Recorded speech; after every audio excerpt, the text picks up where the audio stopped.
Okay, so we're starting off with the Mixolydian flat 2, flat 6 mode. This is the 5th mode of the harmonic minor.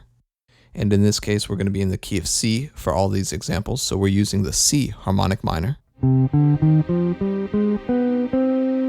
But we're starting on G because that's the 5th of the scale.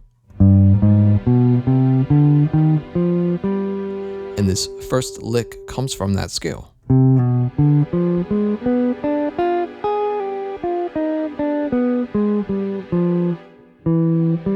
And that last part resolves to C. So those two notes are from a C major scale or C major chord, the 3rd and the 5th. So the cool thing about this scale is it allows you to grab some diminished chords, some diminished arpeggios.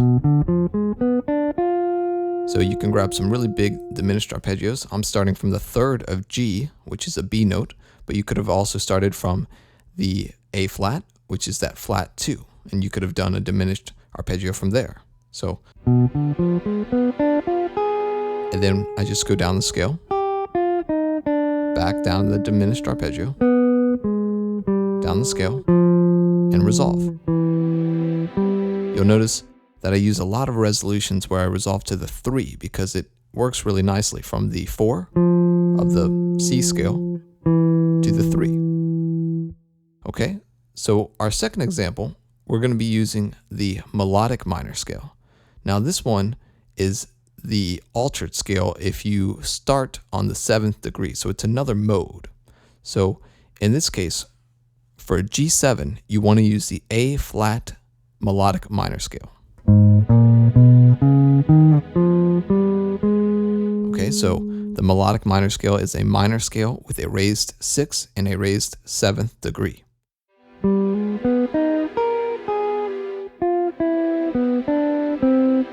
Okay, so this one's quite simple. If you notice, I'm going up the arpeggio of an A flat. It's an A flat minor, but starting on the 7th degree, which is G, going up to the 9th, and then going down the scale. And then again, resolving that 4-3 move that we did earlier to get to the 3 of C.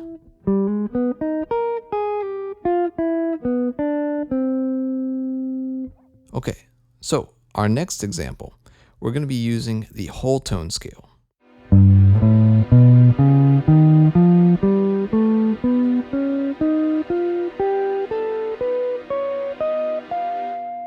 So this is a really fun scale to play over, especially when you're playing over a dominant 7th chord, because it can give you some really cool sounds.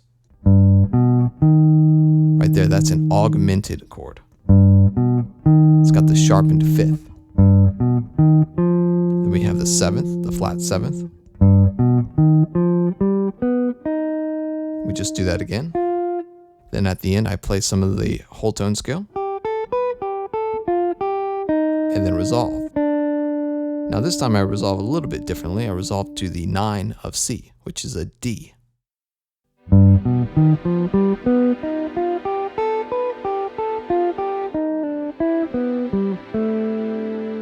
And you'll notice all these resolutions, they land on some note of a C chord or some note of the C major scale, usually.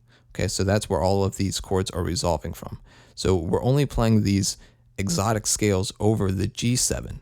Once you get to C, you want to resolve to a scale that fits over C, such as the C major scale or even the C Lydian mode, which we'll talk about in a second. So our next example comes from the half whole diminished scale. So starting on G, basically you're going to take a half step and then a whole step.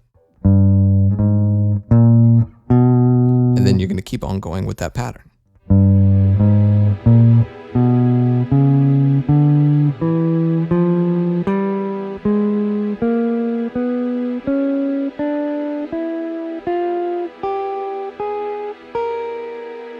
All right, so this is a pretty unique scale. It's a symmetrical scale, so it's just made up of that one or those two moves, the half step plus a whole step, okay?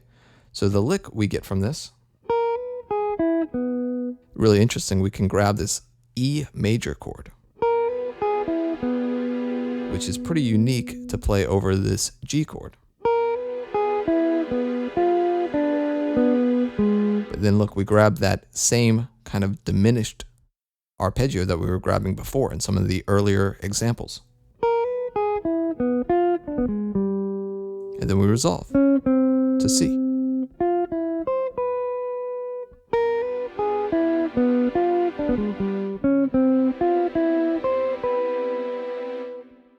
Okay, so for this last example, we're not using a scale, but we're using triad pairs.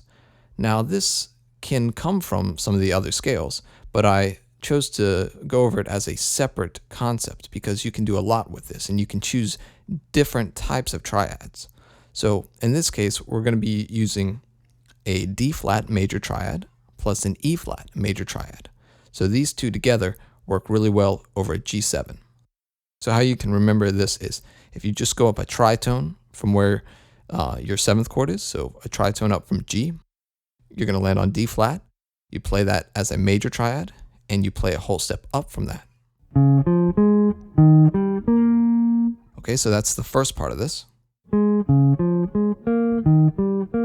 I'm just playing the two triads.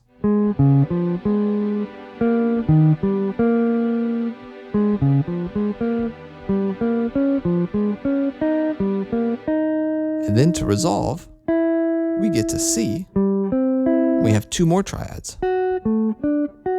We have C and D.